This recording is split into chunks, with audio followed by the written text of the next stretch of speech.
Abdullah ibn Umar, may Allah be pleased by both of them, Abdullah and his father Umar, he said, كنت مع رسول الله صلى الله عليه وسلم, I was with the Prophet صلى الله عليه وسلم, and a man from Al-Ansar, from the people who used to live in Medina, he came and asked the Prophet صلى الله عليه وسلم a question. He said, Ya Rasulullah, أي المؤمنين أفضل? Who is the best of believers? He sallallahu alayhi wasallam said, أفضل المؤمنين إيمانا أحسنهم خلقا. The best believer, the best one in this crowd right here, who is it? Is the one who has the best of character, best of akhlaq. Then he, the Sahabi, the companion, asked Rasulullah sallallahu alayhi wasallam the question, who is the wisest, most intelligent, most intellectual, the smartest of believers? He said, they're the ones who remember death the most, and they're the ones who are best prepared for what comes after it. These are the most intelligent, the wisest of people. May Allah make you all amongst them. So what's the two traits again? They're the ones who remember death the most, and they're the ones who are best prepared for that which comes what? After that. Rasulullah sallallahu alayhi wasallam says in authentic narration, إِنَّمَا الْأَعْمَالُ بِالْخَوَاتِيمِ. Yes, your actions are judged based on your intentions. But in this hadith, the Prophet's saying, but what also matters very much is how does your life come to an end? It's all about the ending. So when we think of death and we appreciate that, it's like an antivirus that you have, for example, in your computer, in your phone. And that's what death serves like. If you download a suspicious email, that laptop, that software will pop up, says, beware, are you sure you want to download this? This may destroy your laptop. When you think of death, it's that software. You're about to do something that is wrong, something that is haram, and then that death software pops up. Are you sure you want to do this? This may be the last thing you will do before you die.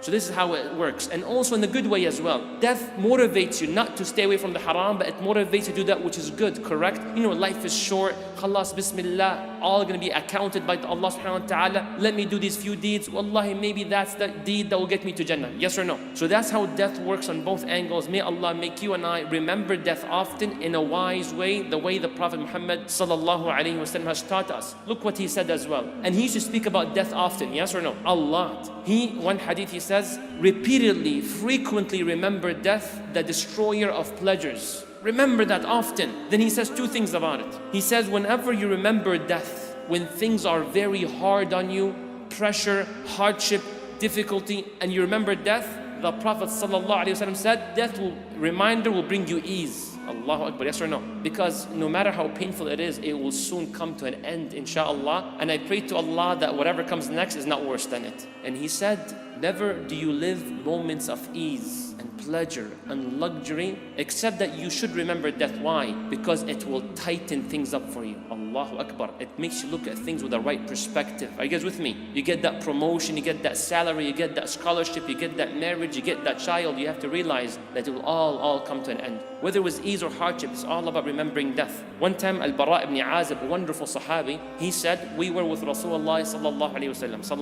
alayhi wasallam. We were with him, and all of a sudden, we saw a group of people on the side gathered. So the Prophet says, عَلَى مَا اجْتَمَعَ هَؤُلَاء. Why are these people gathered? Then the Sahaba said, Ya Rasulullah, these other people there are gathered عَلَى قَبْرٍ يَحْفُرُونَهُ. They're digging a grave. So Al-Bara says, the moment we said that to the Prophet sallallahu alayhi wasallam, the Prophet sallallahu alayhi wasallam left us immediately and he rushed. Didn't walk, didn't jog. He ran to that other group that was, what were they doing? Digging the grave. So Al-Bara says, in the Prophet sallallahu alayhi wasallam, he fell on his knees right in front of the grave and he was just looking at it, staring at it. Al-Bara said, and I came and I was looking at him and he was crying and crying until the actual sand under the Prophet was wet. Like, how much do you have to cry to make the ground wet?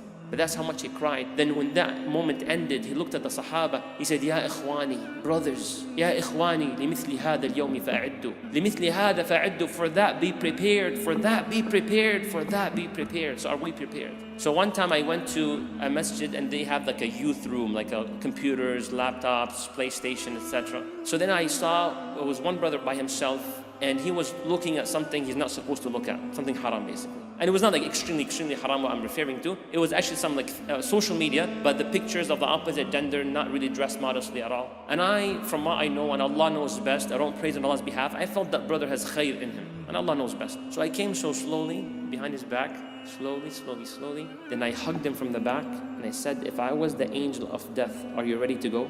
The brother said, La wallahi, I'm not ready. Wallahi, I'm not ready. No way. Allah knows best and may Allah protect him. This brother now is actually someone who, I won't obviously mention the name, but a man into the da'wah and so on. Maybe it was that moment of his sincerity and his truthfulness with Allah that I really did not want to die in that situation. So Rasulullah was saying this ahadith about death. It's all about the ending. It's all about the ending. I'll share with you one more just to emphasize that point, because I wanted to keep it in your mind, inshallah, that software to install it firmly. Rasulullah says a person will be doing the deeds of the people of Jannah. The deeds of who? People of Jannah. Until between them and death is an arm length. Khalas, death is about to come, it's almost over. But right before they die, they do the deeds of the people of who? Hellfire. So the Prophet ﷺ, with no hesitation, he says, then that person enters hell. All these years, remember, it's all about the ending. Perhaps another hadith tells you that they were not sincere throughout their lives. The other part of the hadith, Rasulullah ﷺ says, and a man will be doing the deeds of the people of hellfire. Sin after sin, sin after sin, major after major. Allah knows best what exactly they did, until between them and death. Death is right here. They're about to approach death. Between them and death is an arm length, but then they end up doing the deeds of the people of Jannah. And where do they go? Jannah. You know, there's this brother in which he rushed into an Islamic center in Brooklyn, New York. And all of a sudden he said, I want to become a Muslim, I want to become a Muslim, I want to become a Muslim. They said, what's your story? He said, don't ask me questions, just tell me how to accept Islam. What's the procedure? So they said, go take a shower. So he went, took a shower, came back. What next? Say Shahada, Ashhadu an la ilaha illallah, Ashhadu anna Muhammad Rasulullah. Okay, how do I pray? That's how you pray, and you start praying. Allahu Akbar. First day, prayed all 5 daily prayers. Second day, prayed all 5 daily prayers. Third day, after Maghrib Salah, a brother who's been a Muslim for a long time sees that new Muslim, and he looks at him and he says, tell me your story, I beg you, because the way you pray, the passion you seem to have, you are crying, you're so into it. Allah knows best, but I feel so humbled by your presence. And you, Muslim, for a few days, you're at that level, and I've been a Muslim for all my life, I don't experience that. So what's your story? So he said, throughout my life, I wasn't really a Muslim, learning about religions, all sorts, whether Christianity, Judaism, Islam, etc. And then I knew for a fact that there is a creator, but I didn't know what system, what religion to follow. So I searched and I searched. I went by a library and I read some books about Islam. And there's one thing that really got me is how Allah subhanahu wa ta'ala says in the Quran, لَقَدْ كَفَرَ الَّذِينَ قَالُوا, they have disbelieved those who say Allah is one of three. And in another verse, لَقَدْ كَفَرَ الَّذِينَ قَالُوا, they have disbelieved those who say that Allah has a child. May Allah protect us, right? So he said, that's exactly how I feel. It makes no sense. There's one creator, he's the one and only, that has no children, no parents, no partners, no associates. This is perfectly it. He said, on that night, I still didn't say Islam is the truth, but it made a lot of sense to me. So on that night, I cried and I cried and I cried and I cried, prayed to Allah, guide me to the truth, whatever it is, just show me the truth. He said, I slept, brother. In my dream, I saw Isa alayhi salam, Jesus. He looked at me and he says, follow Muhammad, follow Muhammad, follow Muhammad. Then he said, then I woke up and then I rushed to the masjid. And that's why, if you remember, when I rushed to the masjid, anyone ask questions, tell me how to become a Muslim, move on. So this is what the Prophet teaches you and I. He says in an authentic narration, sallallahu alayhi wasallam, he says, don't be too impressed by someone's action until you see how their life comes to an end. Allahu Akbar. Let's move on. Let's move on with the story. So he said, I had this dream, follow Muhammad. I came back to the center, and that's how I accepted Islam. He's like, Allahu Akbar, beautiful. Now what salah was that he just finished?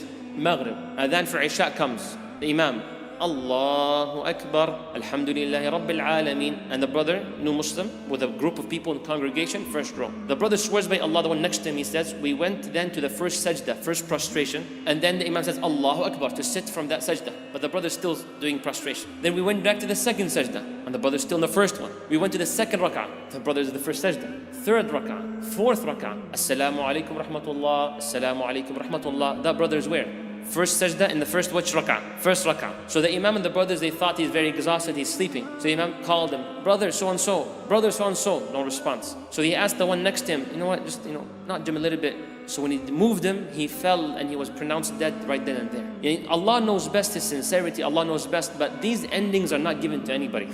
There's another one, there's a ship that left Egypt, it was like a cruise, it's called Salim Express. And the brother who was on the ship tells us a story. He says the ship went through some issues and it was sinking, and then the husband, he went to the cabin, ran, and he saw his wife. He's like, leave everything and run for your life, the ship is sinking. He says, come, leave. She said, okay, wait, let me put on my hijab. He's like, are you crazy? Just go for your life, the ship is sinking. And Islamically, she can't leave, right, for her life, correct? But she said, no, I need to wear the hijab. He's like, are you crazy? The ship is sinking, I'm not exaggerating, it's over. She said, Wallahi, I would never want to die except on act of obedience. She said, you go, I'll catch up with you. And he actually left her, subhanAllah. The brother said, I actually left her. So the brother left and she put on her hijab and everything. Then she went to the upper deck and she saw it's pretty much it. It's over. This is it. People are drowning. People are yelling. The safety boats or whatever you want to call them, pretty much all of them are gone. So she looks at her husband and she says, are you pleased with me? He's like, what kind of question is this? What time are you asking? Am I pleased with you? He's like, what kind of question is that? She's like, just answer me. Are you pleased by me? He's like, you're a great wife and of course I'm pleased with you. What an honorable wife you've always been. She said, Alhamdulillah. And then she said, Ashhadu an la ilaha illallah and Ashhadu anna Muhammadan Rasulullah. The brother says the story himself. He's like, Ya Shaykh, Wallahi al-Azim, I have never seen my wife after that moment. She drowned. An ending doesn't give it to anybody. It's all about the ending. It's all about the ending. Allah knows her past, but it's all about the ending. May Allah grant us a beautiful lives and beautiful death. Then you have another one in which also a brother living in an apartment building, student of knowledge. You have that sometimes where your apartment or your house is very practicing, but your neighbor is completely not, right? May Allah guide us all, Ameen Rabbil Alameen. So that's how his situation. He said, I used to have this neighbor, upper level. We have the balcony. Whatever he plays in music and stuff like that, I can hear it. It gets really irritating. I spoke to him about Islam, Muslim family, gave him da'wah, nothing. No action whatsoever. Salah, doesn't pray. Abadan, very bad. So I tried my best until one day I was in my apartment. I heard a lot of crying and yelling in the upper apartment. So I rushed to go up, knocked on the door, and I said, Khair, everything is well? Like the doctor just came over and told us that our father, the father figure who had the issue with the da'wah, he is on his deathbed and this may be his last day and Allah knows best. It's a matter of moments. Asked us to perhaps bring family over to give him a farewell. So the brother, he says, Ya Shaykh, Wallahi, not to me, the Shaykh he's referring the story to, Ya Shaykh, Wallahi, when I was there, I was so angry. Why were you angry? Because you're playing his favorite song, and song of words that none of us will have a difference of opinion on. So basically he was playing some songs of, some language that's not appropriate. So he told his children, he's like, your father, you just told me he's on his deathbed, is about to die, and you're playing his favorite song, that sort about love and things of that sort. He's like, what do you suggest? And they play some Quran for him or something, anything. So he's like, we don't have any access to Quran. Obviously you can tell it was a little bit back in the day, there was only tapes. So he went back to his apartment, grabbed a tape or CD or so, then went back to the apartment and played the Quran. The brother swears by Allah. You know the agonies of death? You go unconscious, then you go conscious, like back and forth, yes or no? So he said when this whole discussion was happening, the father was unconscious. He swears by Allah subhanahu wa ta'ala that the moment he played the Quran at the room where the father was on his deathbed, the father regained his consciousness. The Sakarat al-Maut, he gained back his consciousness. And when the Quran was played, the father said, turn this thing off. Turn this thing off. I don't want to hear these words. I don't want to hear these words. Put back the music. Put back the music. This is what brings soothness and serenity to my heart. The brother swears by Allah, these were the last things he said and he died. May Allah protect us. We don't judge that he's going to hell or to Jannah. Allah knows best. But it's not an ending that anyone would wish for. May Allah protect us and grant us a beautiful ending. Rasulullah sallallahu alayhi wa sallam used to say, sallallahu alayhi wa sallam, he said, I used to forbid you from visiting graves. But now I tell you and I advise you, go visit graves. Why, Ya Rasulullah? In one hadith he says, because it softens the heart. And wallahi it does. May Allah grant us a heart that can be softened. And it brings tears to the eyes. It gives perspective of this life. So go visit the graveyards. I want to add one thing to that. Go beyond janazas. No, just go there when you're the only one in the graveyard. And go to the Muslim graveyard and say, Assalamu alaikum. And you say the dua, etc. And you go see. One time I visited the grave and wallahi, the thing that got me the most was the one who was born the same year I was born in. And I see like 19, such and such date. Alright? Okay, then I saw the death was 2017. I'm like, you never know. You never know. I might be the one. SubhanAllah, then you're like, you need to work harder. I need to be, giving to my family and to the community and so on. So visit the grave. And may Allah grant you all a beautiful ending to your life.